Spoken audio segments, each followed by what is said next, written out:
My name is Hannah, and welcome to tonight's Better Building Speaker Series presented by the EAC. My pronouns are she and her, and I work on the energy and climate team in energy efficiency. So we'll begin with a land acknowledgement.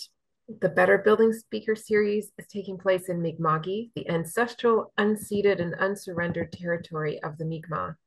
We are grateful to live in this place that has been home to Nunu since time immemorial. We honor past, present, and future traditional knowledge keepers. We honor and support Indigenous sovereignty and the peace and friendship treaties that bind us all in relationship. As an environmental organization working in these lands, the Ecology Action Center is committed to upholding our responsibilities as treaty people and to work towards decolonization and environmental justice. Today, we're joined by Molly Merriman, a project architect working with Passive Design Solutions, a Nova Scotia-based residential design firm specializing in passive and net zero housing. Welcome, Molly. I'm going to share a bit about your bio and who you are, and just one sentence about what you're talking about, and then we'll hand it over to you. Great. After completing a BSc at McGill in environmental science, Molly moved to Halifax to study architecture at Dalhousie, then worked in Hamilton, Ontario, designing public education and healthcare buildings. Upon moving back to NS in 2019, Molly joined Passive Design Solutions and has since worked with a variety of local nonprofits and housing cooperatives to focus on making affordable, net zero, passive, multi-unit housing projects a reality in Nova Scotia and beyond. And so tonight, Molly is focusing the presentation on one of those passive multi-unit housing projects called Sunflower Court.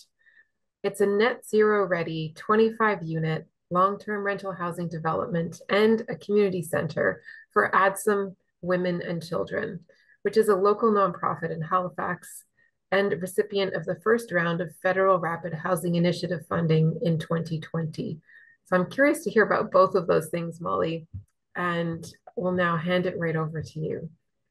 Great. So if you have any questions for Molly and you don't want to forget them, feel free to put them in the chat.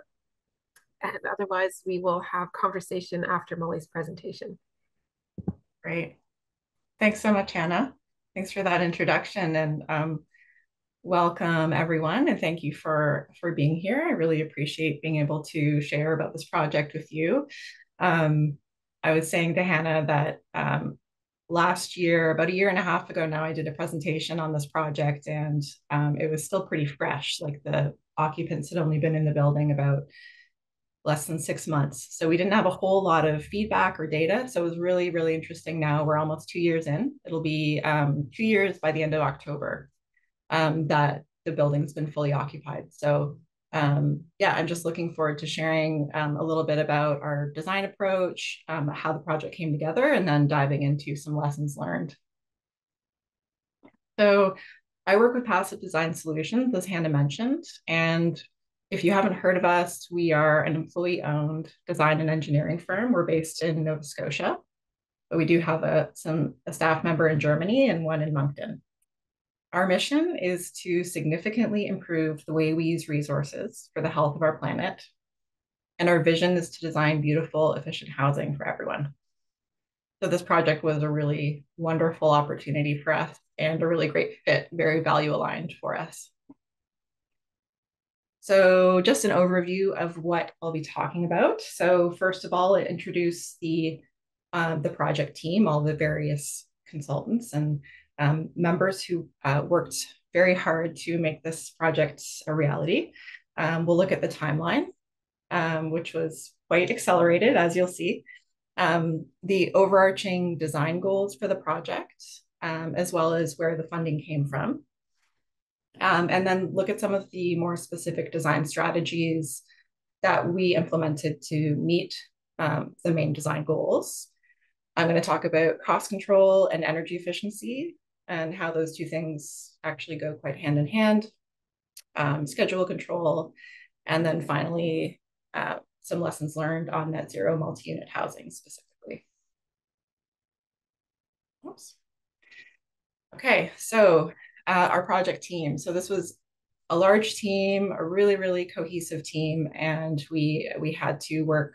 We worked very well together, and we had to because it seemed like we were doing the impossible, making this project come together in under 2 years. So first of all, of course, our client, Adsum for Women and Children. I'm sure most of you are familiar with them and their work. And if not, I really encourage you to look them up. AHANS, otherwise known as the Affordable Housing Association of Nova Scotia, were our project coordinators. They do incredible work here in the province in affordable housing. They have planning experts, affordability experts, and so they really were a key piece of the puzzle. We were the architects and energy consultants. Dora Construction was our builder. Our landscape architect was Clinton Pinks. SDMM Limited was our civil engineer. Andrea Doncaster, our amazing structural engineer, and Equilibrium did our electrical engineering. So I've already mentioned, foreshadowed our very short timeline, but here it is laid out for you, just the main points. So we actually started doing some high level, very preliminary site studies for Adsum back in March of 2020. So this was a pandemic project, I guess you could say. We were kind of dreaming about what we could do with the site. Adsum owned the site. It had been given to them by HRM, and they were using an existing building for some transitional housing. But really, their mandate was to increase their stock of permanent housing. So that was the goal for the site. So we looked at various ways that we could maximize the site in order to, fit quite a few more units and permanent units than what was there initially with the transitional housing. So by December 2020, we had more or less a scheme picked out, and which was really good timing because that's when the RHI funding or the Rapid Housing Initiative funding was announced, right? I think it was early December. So it gave us a little bit of time to react and say, okay, like we're really well positioned to go for this funding and just kind of go for it. So we did end up getting the funding. And by January of 2021, we already had our development agreement approval, which is pretty wild. And then by April, so 4 months later, we had our permit documents submitted to HRM for review. They were extremely cooperative, got everything reviewed. And by September of 2021, we were breaking ground and starting construction. And pretty incredibly, about 13 months later, by end of October of 2022, the project was fully occupied.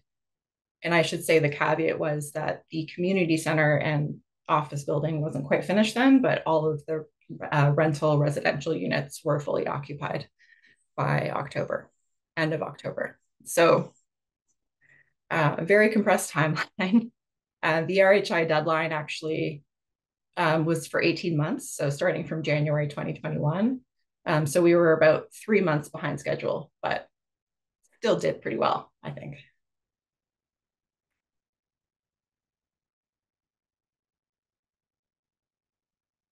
Okay. So our guiding design goals for the project are as follows. So we wanted to create 25 new units of net zero ready affordable housing. 4 of those units were to be fully barrier free. And just the asterisk is just to provide a more specific definition of what we mean by affordable. So what we're talking about is that maximum 30% of before tax income goes toward rent. So it is a sort of income geared to rent scenario. All the residential units plus the shared office and community building had to be ready for occupancy within the RHI timeline of 18 months. Like I said, that would have, I think, landed us end of the summer 2021. So we were about 2 or 3 months behind schedule, but I think we might have been the first group pass the post in that first round. So pretty proud of that, of making that happen. Both the construction costs and the long-term operational costs had to be affordable. And we wanted to create spaces that were warm and bright and that were also durable. So exterior and interior finishes had to be very practical and durable. And finally, the architectural and the landscape design, it was really important that it created a sense of safety and community.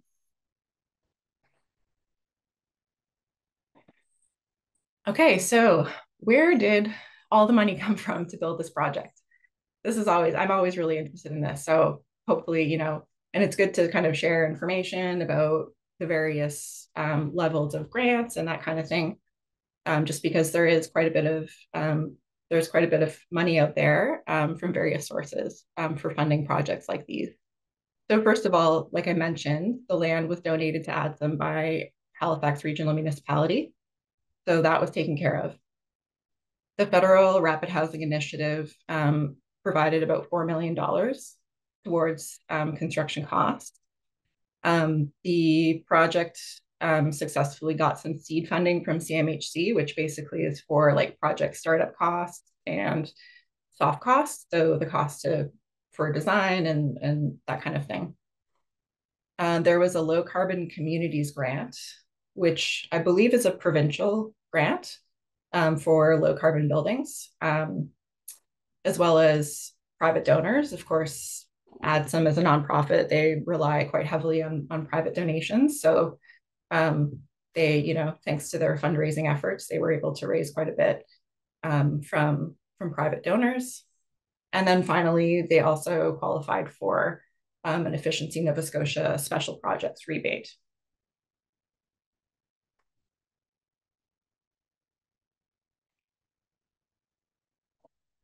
Just gonna have a sip of water, take a breath here.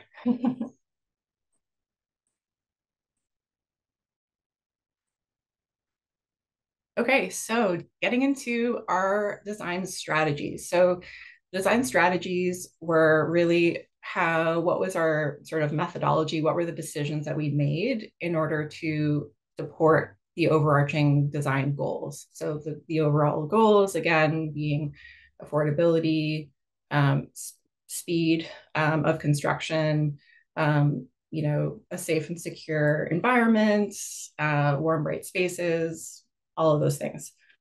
So a lot of these are going to be cost related. And some of them, as we kind of move along, you'll see are more related to some of the program requirements. So for the existing site, if you look at the top left, you can see the old school building. It was a single-story school, former school that Adsum had converted into kind of a cobbled together transitional housing situation. And so there was quite a bit of area cleared, and we used that previously cleared building pad and the driveway access, and we designed around the existing site grades. So if you look at the photo below, which is an aerial view of the sunflower project, you can kind of see from the tree line where the grade kind of slopes down. So we tried to use the naturally flat area in order to save on earthworks and, civil engineering design, that kind of thing. The original building wasn't very well oriented for solar south. So north is up in these photos, south is down. So we did orient the buildings to capture the sun into the courtyard, as well as having some good south-facing roof surfaces for roof-mounted solar. We also planned for future expansion. So the site is quite a bit larger than what you see in this photo. So we had some conversations about ways to potentially expand. So when we were looking at the infrastructure, the utility connections, the driveway, that kind of thing, we sort of had plans for if we want to expand and build more, like build a phase 2 of the sunflower in the future, that would be viable. And then by placing the community and the office space closest to the street, which is, I don't know if you can see my cursor here, but um, we wanted to create a sense of privacy and security into the courtyard and also give the development some street presence and identity, and make it really clear, like if you're a visitor, you know, you see the building approaching from the street and it's very clear that that's kind of where you enter and that you don't just enter into the residential courtyard area.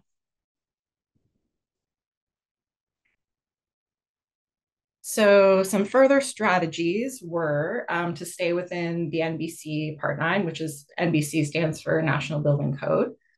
I'm not sure how well versed you folks are in building code, but essentially Part 9 is the more lenient section of the code. It's used for small buildings and for housing. So basically, if you can stay within a certain building footprint, then you are within Part 9, and it's just quite a bit.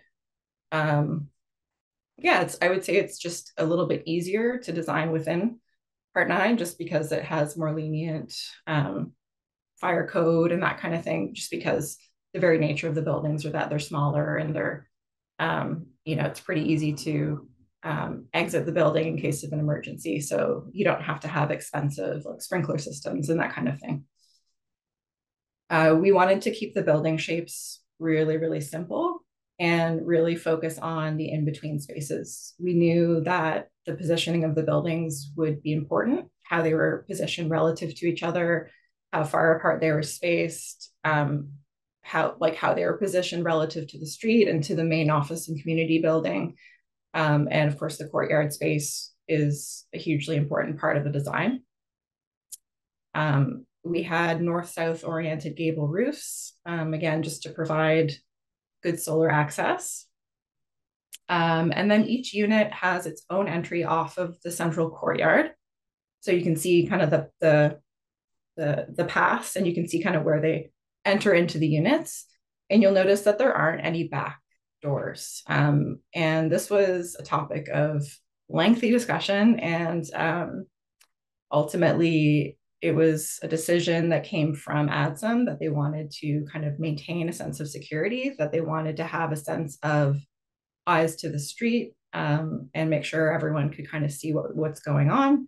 But it was also really a cost savings measure, because having back doors then you kind of introduce landscaping and more maintenance and that kind of thing. So it was really kind of a combination of program and also ongoing maintenance requirements. So we stuck to 2 stories to stay within the fabric of the neighborhood, which if I go back up to this image, you can see some of the neighborhood context. So it's all basically just 1-story prefabricated homes. And so it's very low density. Well, it looks actually pretty high density for like this typology, but it's a fairly low density community. So we wanted to respect the sort of the height and the density. And you can kind of see the way that the buildings talk to each other in terms of just the simplicity of the shape and the massing. We went with interior stairs only. So Hannah was mentioning she lived in Montreal. I used to live in Montreal too. And I love the exterior stairs, but they are a bit of a death trap in the winter. And so they can be dangerous. They're costly to maintain. Usually you have to replace them like every 10 or 15 years. And we also really wanted to have the stairs, each stairway basically belong to each individual unit, so that there was no kind of common shared circulation spaces, just to kind of ease any potential conflict between neighbors, and really give the tenants a sense like, okay, yeah, this is my unit, this is my stairway, and it feels safe and secure. And then the unit layouts, we kept them as simple and as compact as possible. And wherever we could get south-facing living spaces, we we tried to lay the units out so that the living spaces were to the south. And in the case of this floor plan that you're looking at, these are actually a 2-story townhouse unit, and they were designed so that they could be mirrored. So there's actually like one of these buildings on the south side of the courtyard and one of them on the north side of the courtyard. And we designed them so that on the main floor, the living space goes all the way from the front to the back, so that when we mirror them, you'd still have south light coming into the living space, whether it be the kitchen or in this case, the living space. So in terms of finishes, we did, as I mentioned, prioritize, cost effective, durable, low maintenance finishes, which doesn't really sound that sexy or exciting. And the reality is that we ended up with, using vinyl siding. And it's hard to get really excited about like a vinyl box from an architectural perspective. And I think also just like, I mean, it's a really practical product, and it does last forever. There's a reason why you see vinyl siding everywhere. It's because it really it does last a long time. You don't have to maintain it. So it actually is really great. So we're like, okay, let's, how can we kind of spice it up a little bit and make it look not like your typical, kind of boring vinyl box. So, we tried to use some different types of siding. We used a sort of an earthy wood tone at the main entrances under the porch canopy. We alternated between a vertical board and batten profile and a horizontal profile. We used some sort of vertical wood on the upper floor just to create some separation, some visual separation between the units and just to create a kind of a break. And then we also designed these little privacy screens out of CNC cut Corten steel. So really one of the strategies was to make it beautiful, not just because we want the tenants to love where they live and appreciate, the space, but also because it's actually beautiful buildings are more sustainable in that they actually do last longer. And it's something that isn't really talked about that much from a sustainability lens, but I think we can safely argue that buildings that have aesthetic appeal that people find beautiful, they're more likely to fight to save those buildings. All right, getting into cost control and energy efficiency, which do tend to go hand in hand. I think, there's passive house kind of has a bad rap. And it's often seen as kind of elitist and really expensive and, using fancy mechanical systems from Germany and that kind of thing. And I think that we need to kind of debunk that a little bit because these are, we're going to be building our buildings like this more and more. This is the way that the building code is going. And we need to be decarbonizing our buildings. So we're really trying to drive home the fact that energy efficiency is actually often more cost effective as well. So some examples of this from a structural perspective.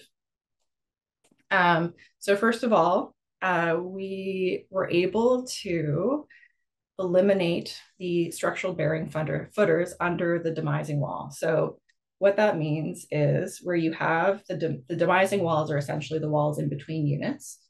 And in our case, we designed the load so that the trusses, the main load bearing walls are actually only the exterior walls. So the roof trusses, the load comes down on these two exterior walls. So these aren't carrying a load other than just being a heavy wall that needs some reinforcement underneath it. So instead of building or pouring basically a cast in place concrete footer below that wall, we were able to eliminate that altogether. And Andrea specified basically a strip of welded wire mesh in the slab.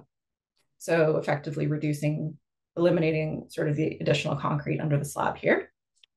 Another way that we reduced the amount of concrete was to, again, our structural engineer basically shaved 2 inches off of the thickness of the frost wall, which is the wall that runs around the exterior perimeter of the building, below grade. And that is essentially just the 8 inches, sort of what's in the code. It's a little bit over engineered. And Andrea was able to actually look at it, do the calculations, and say, you know what, actually 6 inches is more than enough. Where we are in Nova Scotia, we're not contending with any seismic requirements here. So according to where we are, and according to the fact that we have a 2-story building, we can go with 6 inch. So that was like a pretty good 25% reduction in concrete use around the perimeter frost wall. And as we know, concrete is a very high global warming potential material. So any measures we can take to reduce it will kind of help combat global warming.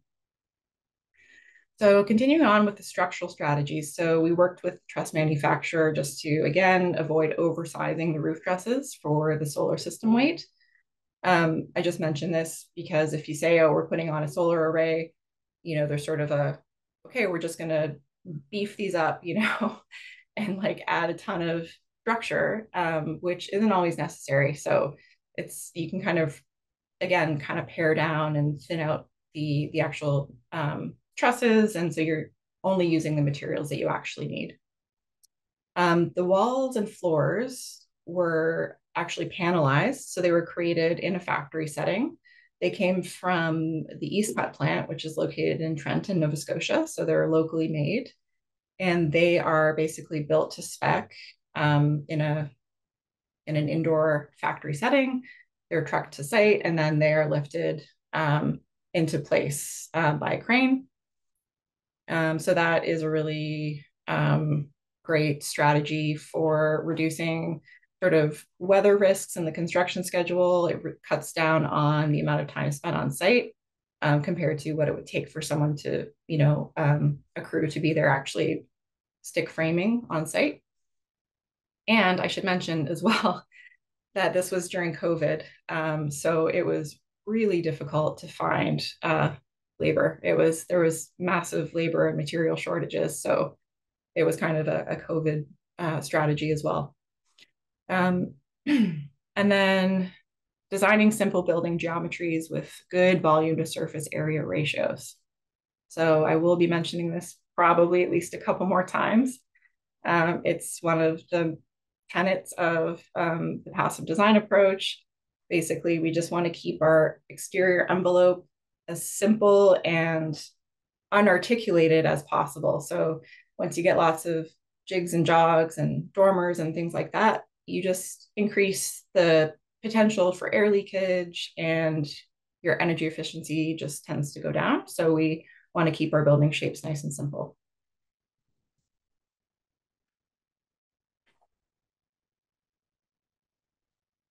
How's everyone doing? All right. Okay, so moving on to electrical and mechanical cost control and energy efficiency measures. So one of the main things was we wanted to keep all of the main utilities. Good. Oh, I saw a thumbs up. All right. So we kept to a single sewer, electrical, and water connection for all the buildings. This is a diagram. This is a single line diagram. I'm not an electrical engineer, but that is what this is called. And this basically shows, this is the main distribution panel here, 600 amp, 208 volt, 3-phase. This was located in building A, which is the community building at the street. From here, we have basically the service branching out to each of the buildings, which have their own panel. So the idea there was just to save initial construction costs by keeping a single service. It just keeps it all much simpler. I will be kind of revisiting this later in the lessons learned because there's some interesting stuff with the Nova Scotia Power tariff that kind of this comes into conversation with. So I'll get to that later. We want to keep our plumbing runs as short as possible to maximize the efficiency. So especially hot water, the longer the run, the more heat kind of escapes from the pipes, even if they're insulated. So you want to keep those nice and short for efficiency. Also just for construction costs, the less, pipe you have, the cheaper it is. So we like to, that's, a fun part of our design process is looking at plumbing runs with a critical eye. We were able to find some efficiencies as well between the 1-bedroom units, some of which are stacked on top of each other. So for those, because they tend to be lower demand in terms of hot water. And I should mention that we had one, 2, and 3-bedroom units. So the 2 and 3-bedroom units obviously are going to have a larger hot water demand. So it wouldn't be a good idea to try to share between those units, but between the 1-bedroom units, it does actually work. And then specifying low flow fixtures everywhere. So for our windows, we really wanted to optimize the window design and placement for really good daylighting. So good south facing daylight into the living spaces, cross ventilation for cooling, and also just for budget and cost. So just being really, windows are expensive, and especially triple glazed windows, which is what we used in this project. So just being kind of judicious with the window quantities and sizes and placements, finding that balance between getting enough light and view, but also not kind of overdoing it and blowing the budget. So in this project, we ended up opting for no mechanical cooling. So there's no, heat pump or anything like that that provides cooling in these units, in the residential units. And again, this is kind of a more complicated discussion. So I'm sure we can kind of dig into it in the discussion later. I'm also touching on it in lessons learned. So one of the strategies that we use, and basically in the energy model, we're able to see without cooling what the percent overheating is in these units. We're able to predict based on the input into the energy model, like, what the percent overheating is. So is it within an acceptable threshold?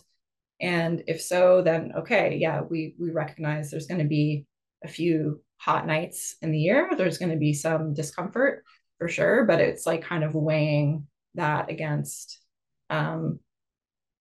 having the added cost and complication and sort of other risk factors with introducing mechanical cooling.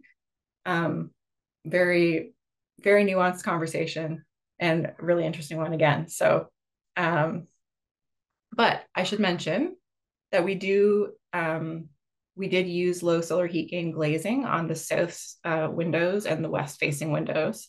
And this helps to mitigate overheating in the summer. And it's pretty, I don't think it actually costs any more to get the film applied.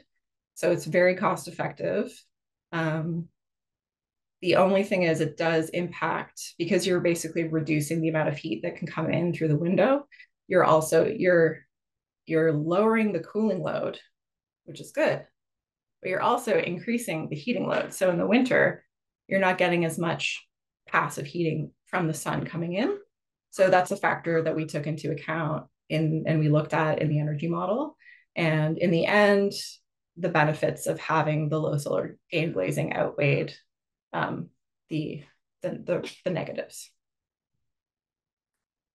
Okay, so our foundation, wall, and roof assemblies. So as most of you probably know, for passive house assembly, we super insulate the walls. In our case, for this specific project, we used a double stud wall with 1.5 inch foil faced foam, rigid foam in between, sandwiched between, to help with thermal bridging. And we also just designed for the simplest possible airtightness detailing to make sure that we've got a nice continuous airtight layer wrapping around the whole building. So in our case, we use energy modeling, and the software that we use is Woofy Passive. And we use this to help to optimize the assemblies for our net zero target. So it's kind of like you can kind of tune it according to what the model is telling you. So if we know, we think we need this many, this is our energy use to reach net zero. We kind of work backwards from that. And then sort of an interesting thing, this being our first multi-unit passive house, was that we actually found we could, the building could tolerate having a slightly thinner assembly and actually a lower R value in the walls, and still kind of meet the net zero target. And just because of the efficiencies of having multiple units kind of getting together, I guess. But yeah, it's really interesting. Sometimes when you energy model something, you get results that you weren't necessarily expecting. So yeah, so just a quick overview of the R values. We had an R17 frost wall, R21 slab, R36 walls, and an R75 roof. Okay, so the heat debate, or heated debate. It's always the mechanical systems that are like the trickiest things I find with passive house and energy efficient design. It's like the buildings are a little bit ahead of where the industry currently is in North America. So it's been a really interesting journey. But essentially, the process we went through was we looked at a ducted heat pump option. We costed that out. It was way too expensive. There's no way we had the budget for it. So that was scrapped. Then we looked at having ductless mini splits in each unit. We had a lot of discussion about this. So the ducted mini splits are these wall units that you see here. This image is kind of false advertising because this is the communal kitchen. This is the only space in the whole project that has one of these. We did not end up putting them in, as I mentioned before, in the residential units. But the ductless mini splits they can be a little bit complicated to use, and most of them have a remote control, which can get lost. They're high maintenance. They require filter changes and quite a bit of attention. And they're not super intuitive or user-friendly. Also, there was concern that, in the summertime, they're great in the winter. They're super efficient for heating a space. Like, they're incredible. The risk is in the summer, having them running, in a heat wave, folks have them turned on. Maybe they also have their windows open. So they're just running all the time. And then the energy budget is completely blown out of the water. So that was one of the concerns, about introducing these into each unit. So ultimately the decision was to go with the most easy to operate, like basic electric baseboard heaters in each of the rooms, and just one mini split in the main office. So, it's just really simple. It's an electric baseboard in each room and a thermostat with a dial that goes on and off. And that was really important to the folks at Adsum who were on the sort of working with us to design the project. They really wanted it to be as user-friendly as possible. Okay, so schedule control, or how to build a budget-friendly community in a time crunch and global pandemic. We were lucky to have an extremely decisive design team. There were really no egos on the team. We were just extremely aligned in terms of, okay, this is Like we've got to get this done. We've got to do the best we can, and we're just gonna try to make decisions and move forward. We also had some accelerated approval times. This was a large part due to HRM being the sort of in charge of the funding pot for the Rapid Housing Initiative. So it was actually the funding was delivered basically to the municipalities, and it was up to the municipalities to make sure that the projects were delivered on time. So that definitely had a big impact on how quickly we got our approvals. Again, panelization really helps to speed things up.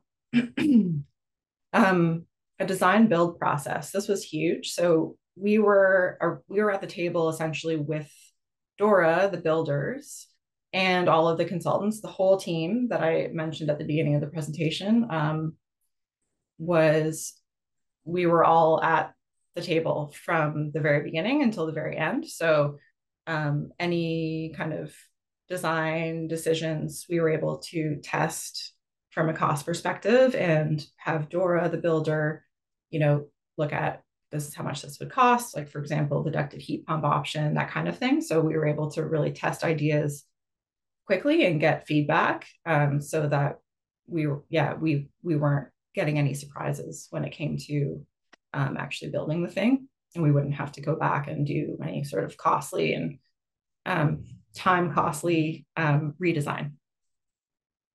And with the simple building shapes and simple detailing, just keeping it really straightforward. So nothing too crazy, nothing that, the builders are going to be scratching their heads at. Just like, let's just make it as really as easy and as approachable for everyone as we can. And using locally available materials was really big. This was, I think really anytime it's really beneficial. But especially during COVID, it was so hard to get any materials. So everything pretty much had to be off the shelf. All right. So that concludes part one of the presentation. So I'm going to just move into sort of where we are now, just looking at some reflections of how things have been going. So like I mentioned, the rental units have been occupied now since like the end of October of 2022. So we're coming up on 2 full years. The first full year, there was no solar array. So this was the solar array came later. It was installed in December of last year. And part of this was they ran out of money, so they had to fundraise. And it took them a little bit of time to get enough funds together. However, we have, since December of last year, the solar system's been online. It consists of 201 panels. The panels are 455 watts each. And so the anticipated sort of modeled total energy production is about 105,000 kilowatt hours per year.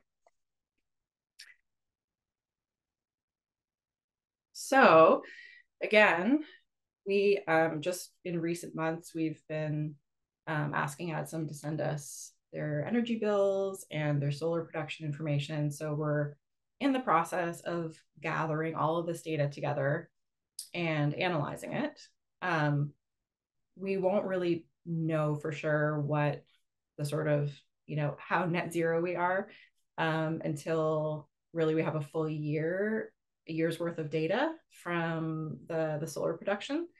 But there, in the meantime, there have been some lessons learned in terms of the heating and cooling strategy, as well as sort of what might be impacting achieving net zero. So that's what I'm going to share with you now. So as we, as we're all very aware, Nova Scotia is just getting hotter and hotter. When we designed the Sunflower, it was, it was still within, it was reasonable to say, okay, we can get away with no cooling, especially if we, take all of these other, we've got an energy model kind of backing this up, and we're also taking some other design precautions to make sure that this is feasible. In the last 4 years, there have just been summer after summer of really extended heat waves. And some tenants at the Sunflower are, in fact, finding it difficult to keep their indoor temperatures cool enough. When we get these summer heat waves, really the problem is when the overnight temperatures don't drop down. That's when it gets really, really hard, and it can feel really oppressive. I don't have air conditioning at my house, so I mean, it's kind of like you get the window fans going and hope for the best, and put an ice bucket in front of the fan. But really, I mean, the reality, we have to face the reality, which is that the climate is warming, and it's warming quickly. And so as we are continuing to work on more of these types of projects around the province, we have a 44 unit development with AHANS that's being built in North Dartmouth. We have a couple of cooperative housing associations that we're working with to build sort of similar scale multi-unit housing, one in the Valley, one in Liverpool. So we're thinking about this, and really to future-proof, we have to have some options for efficient mechanical cooling. So some of the things that we are trying in future projects, we have a project in Yarmouth as well that we're working on with the Affordable Housing Association. And for this project, we are using what's called a summer bypass HRV. So HRV being a heat recovery ventilator, which is basically the lungs of the building. It's what provides the fresh air and exhausts the stale air. And in a typical HRV, we have a heat exchange going on where in the wintertime, the cold air coming in gets exchanged with the waste heat from the stale air. However, there is an option to have what's called summer bypass setting, which essentially is what you see in the lower diagram, where the system actually diverts the outgoing air around the heat recovery cells so that the incoming air isn't actually warmed by the outgoing air. And this would be considered a passive strategy because really you're just saying, okay, we're not going to exchange the heat. We're just going to use the air coming in at its face value temperature, which is great. And most of the time in Nova Scotia, we're really fortunate that our nights are still fairly cool. But this is starting to change. And this strategy only works as long as the nights are still cooler. So kind of taking another step beyond, so moving from like a passive strategy to a more active mechanical strategy. This is a unit that we're using, and it's still very early. It's brand new to the North American market. It's still being tested, but essentially it is an all-in-one heat pump and HRV unit. We're using this for a seniors housing project in the Valley, or sorry, not in the Valley, in Liverpool. And this is called the HRA-I plus. Some people refer to it as a MERV. There's kind of like different terminology going around, but essentially what this is, it's a combined ceiling mounted unit that has, it's basically an HRV that has ductwork that's delivering supply air around where it's needed and exhausting air from your kitchens and bathrooms to the outside, but it also has a heat pump incorporated into it. So it's using the same ductwork, but it's delivering heating and cooling in a distributed way, which is really great because with a wall mounted mini split, you get cooling, but it's like basically a point source. You're not getting it distributed around into all of the bedrooms. So this is really promising. Okay, so some lessons learned on net zero. So one of the things that we've picked up on since looking at some of the energy bills coming in from both Adsum and from the True North project, excuse me, is we've discovered that sneaky Nova Scotia Power has what's called a high demand rate for customers that have their service above a certain size or above a certain power draw. So currently the Sunflower is categorized as small commercial because it has a single large electrical service, which is we were looking at earlier. So this tariff basically charges, it takes the month's peak load and charges over 15 minutes at a much, much higher rate. So you can see there it's like $10.55 compared to 15 cents. And that adds a pretty significant amount. This is a monthly bill as well. And this is actually a pretty low month. I think this must be, not sure what month this is, but I would say on average, it's like around $500 to $600 a month. So if that's just getting added to your bill every month, that's certainly going to make it harder to reach net zero in terms of zero energy bills. So we've recently discovered that actually there is a category for charitable organizations. They are not charged a high demand fee, but they pay a couple cents more per kilowatt hour. So, you know, of course, we were going to be encouraging Adsum to make it clear to Nova Scotia Power that they are, in fact, a charitable organization and that they shouldn't be charged this extra demand rate. And just for other projects, we were like, well, we could look at splitting up the main service to try to avoid having the surcharge. But again, that adds to the initial construction costs. So it's important to weigh that option. Excuse me. Another lessons learned when it comes to net zero is when we designed this project, we were using the 2015 NECB, the National Energy Code for Buildings, as our reference point. This was the code that has been in effect up until around now. Actually, it's the 2020 version of the code is coming into effect now. So we've been starting to update some of our energy models that we've been doing for projects that are in the design phase. And we're learning that the energy modeling requirements for the 2020 assume around twice the plug loads of the 2015 code, which is pretty significant.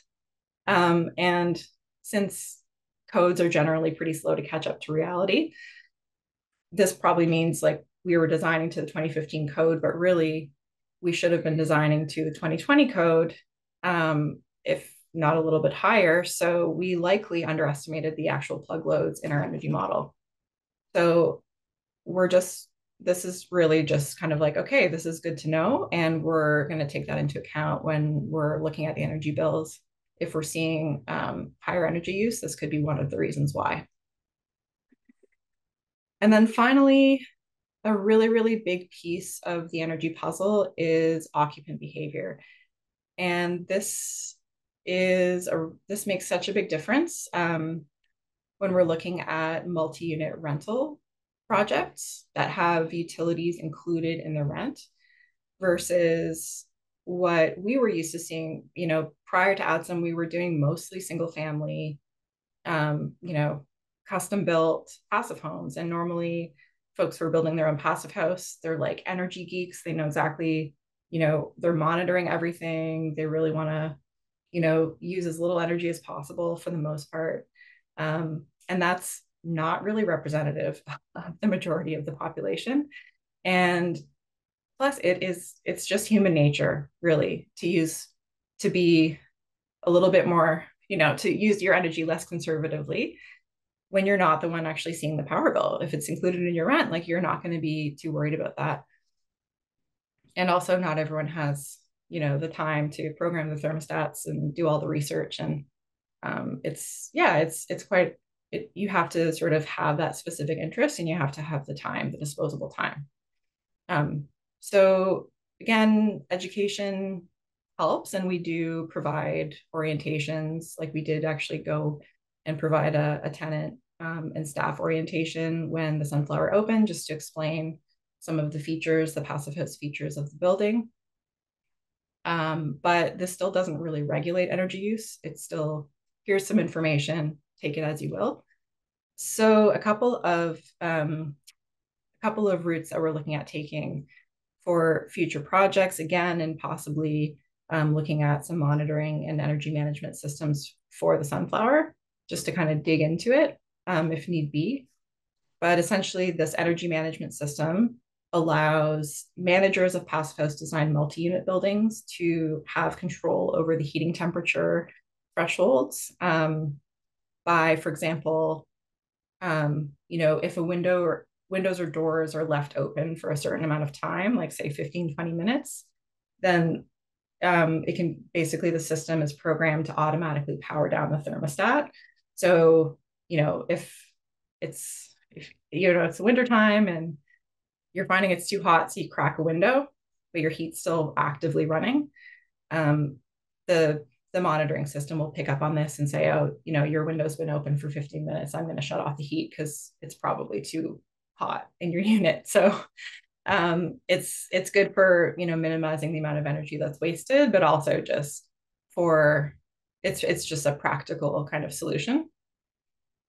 And then also the sub-metering technology is getting better and better, and it can be programmed to help identify various inefficiencies, can monitor the utility usage across different areas of the building, and optimize energy performance by just providing information on what is happening, how much the different systems are using and how much is being used, for example, for plug loads across different units. And that is it. So thank you very much. I think I went over time, um, but that is the presentation. And I can stick around for some questions. Molly, thank you so much. That was really interesting. And I loved that you answered a whole bunch of my questions and your lessons learned, because you'd mentioned things like solar panels, and I wasn't seeing them in the first pictures.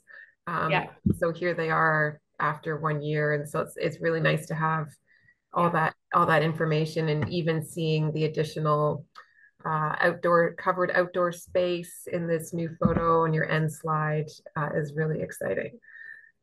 yeah. The only thing missing is the playground. Oh yeah.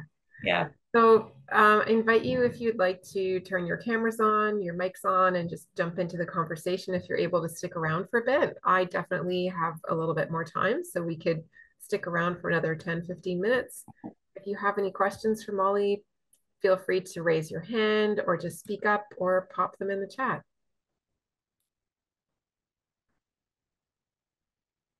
And I'm also, yeah, feel free if you have a question that comes up later on, or if there's any sort of follow-up information that you'd like, feel free to reach out. You can get me up at the email address that's there. So yeah, happy to answer any questions after the fact as well.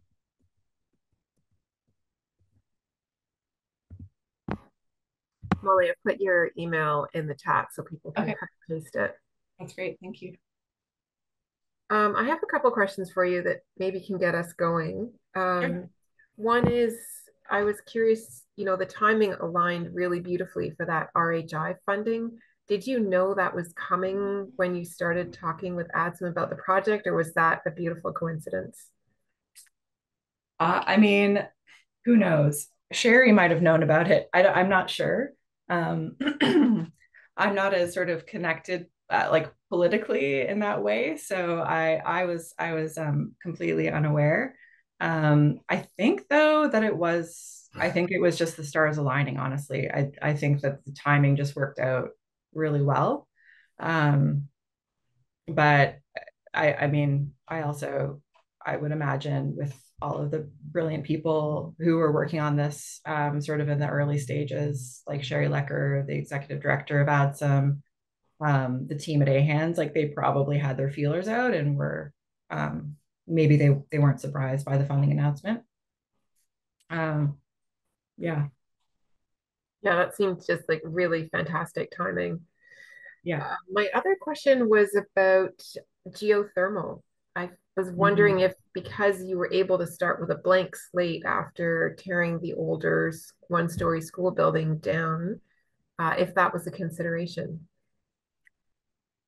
I actually am not sure if it was really discussed. I think for the most part, I mean, it's a really interesting question, and I don't know a whole lot about geothermal. I've never worked with it.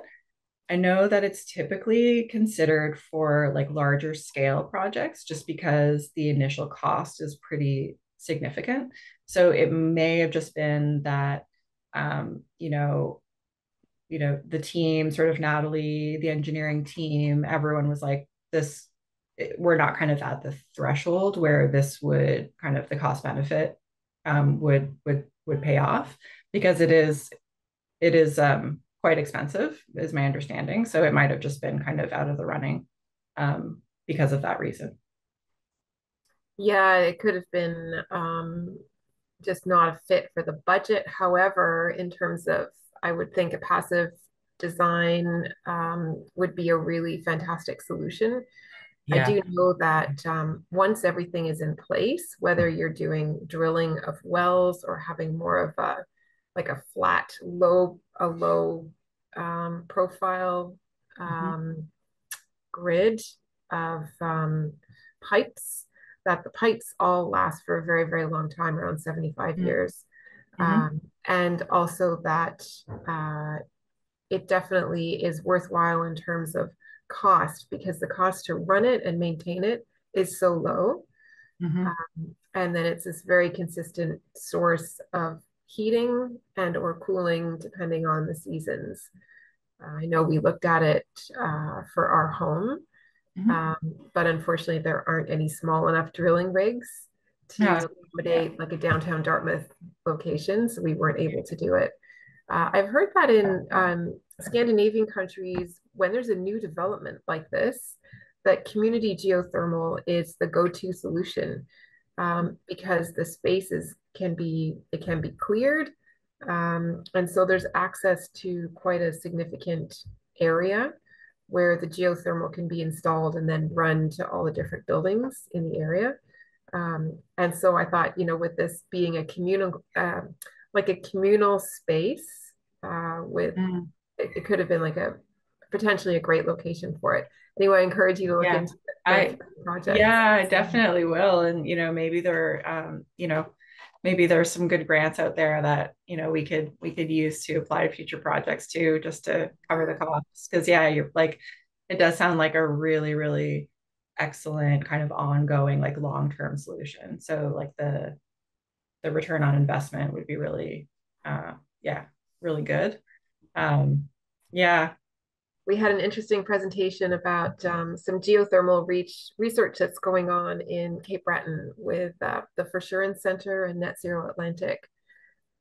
So yeah, that was very interesting. They were looking more at the deeper zones rather than just, the 6 feet and a little bit lower for the horizontal systems, but looking into the really deep zones for geothermal, specifically in Cape Breton, Mhm. because of the geography. Yeah. Yeah. Neat. Does anyone else on the call have any questions for or comments or feedback or stories to share? Hi, can you guys hear me okay? Yes, Yeah. we can. Awesome. Yeah, I just wanted to say thank you so much for sharing. This is so interesting. I personally don't have a background in like buildings per se.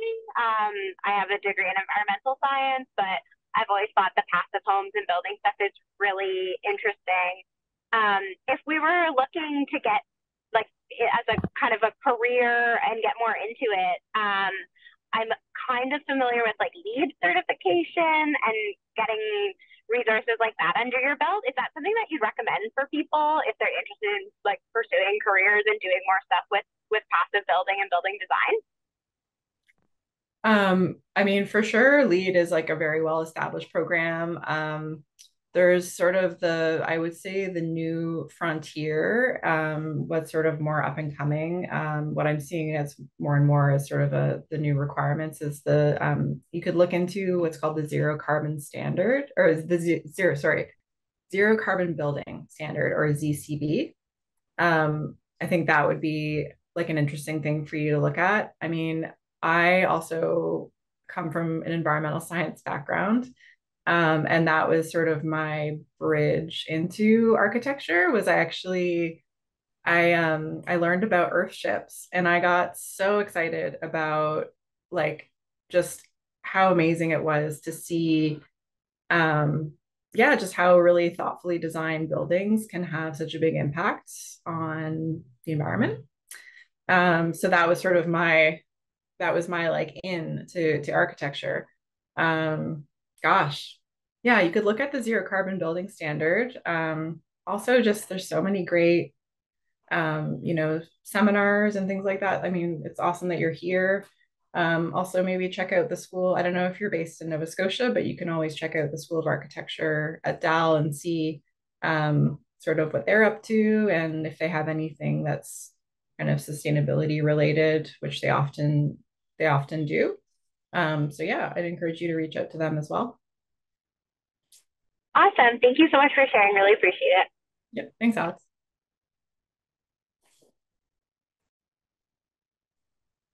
I just looked that up while you were chatting, Molly, and so I'm putting a link to the zero carbon building standard. This is a Canadian link. So Yeah. hopefully, Alex, that will provide you with some leads and information. And I would also strongly encourage you to do what I call informational interviews. So find some people that are doing jobs that you think are interesting, like Molly, um, and reach out to them and say you'd love to have about 10 or 15 minutes of their time to talk to them about their career and how they landed there and what insights they have for you to do something similar. Mm. Because everyone's path to get there will be quite different. And in having those conversations and then asking them at the end, is there anyone else you think I should be chatting with about this? You'll find some really interesting insights and learnings. I know I've done that at various times in my career and found it really helpful. Yeah, Thank absolutely. you. And yeah, and if like Alex, if you want to reach out to me, I'd be more than happy to sit down with you and have a chat anytime. Awesome. Thank you guys so much. Yeah. Just seeing a question from Jean. I believe it's Jean, it could be Jean, in the chat. Are the HRV heat pumps available to the public? They are available. They're currently, so I can just share, hang on a second. I'm gonna pull up some information on the unit. Um, do, do, do. There is a local distributor. There's still some like because they're still being tested, they're like not fully like CSA approved. So there's like an independent kind of approval process that has been happening for these units. So it could be a little bit complicated, like if you're looking to install like a unit in your own home or something like that. But I'll provide a contact email. Would that work if I send I'll put it in the chat here for the sort of salesperson in charge of the local distribution. Okay, perfect. Let me just pull that up here. That would be great. Thanks, Molly. Yeah.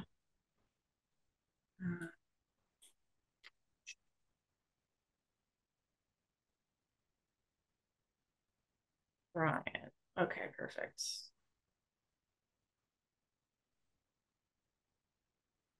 Yeah, so the fellow we've been working with is Brian Inglis. So I will just put his email address in the chat there, and you can just reach out directly to him and just you can inquire. If I just go back to the slide, it's the HRA-I-plus.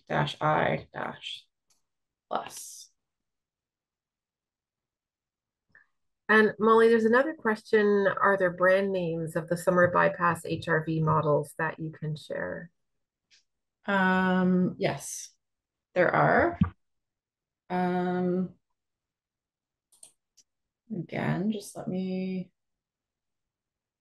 pull And while that up. we're looking that up, that same person, thank you, has shared that Passive House Canada has some really fantastic courses and a link to that. So Alex, if you look at the chat, there's another link there, which could be really useful for you. Thanks so much. Thank you, everyone.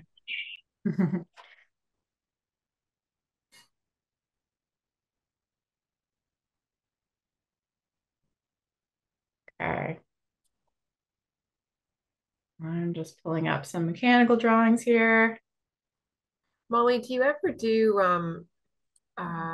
you ever offer tours of the spaces that you're designing and building? So I feel that could be really interesting. Um, and I'll say just, again, while you're pulling up some information, we are going to be moving to a new model of the Better Building Speaker Series. It's, a very long overdue post-COVID getting back to in-person sessions. So instead of having a monthly series, we're looking at having maybe 3 larger public speaker series, but they could include things like building tours. It could take on any shape. It could be a film screening and then a conversation afterwards. So if you have for those of you on the call, if you have any thoughts, please feel free to share them with me. I'll put my email in the chat as well. And we'll be moving to that new model next year. And I also want to give a plug for our October Better Building Speaker Series. I shouldn't type and talk at the same time. In October, we have a really interesting conversation that's coming up with Village Consulting. They're a Canadian company that work in environmental sustainability and healthy buildings. So that's on October 30th, a Wednesday, at the same time, 5:30 p.m. And we'll be sending out a Zoom link in the October Culture of Efficiency newsletter. Great. Sounds amazing. Yeah. I did just pop up the bypass HRV that we're speccing for our upcoming project in Yarmouth. It's called the Salda is the brand name. And then the model is the 2XV 1.1. Any final questions or thoughts for Molly before we wrap up?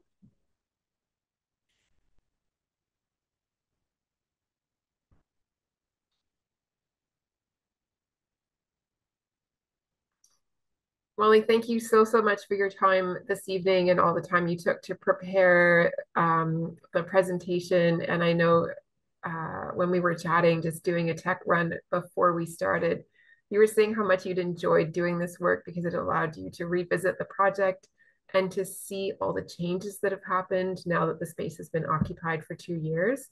So I'm really glad that we were able to have this conversation now with all that added information. It's really exciting when you are building something and then are able to see how it's being used and gain all that information as you shared with your lessons learned.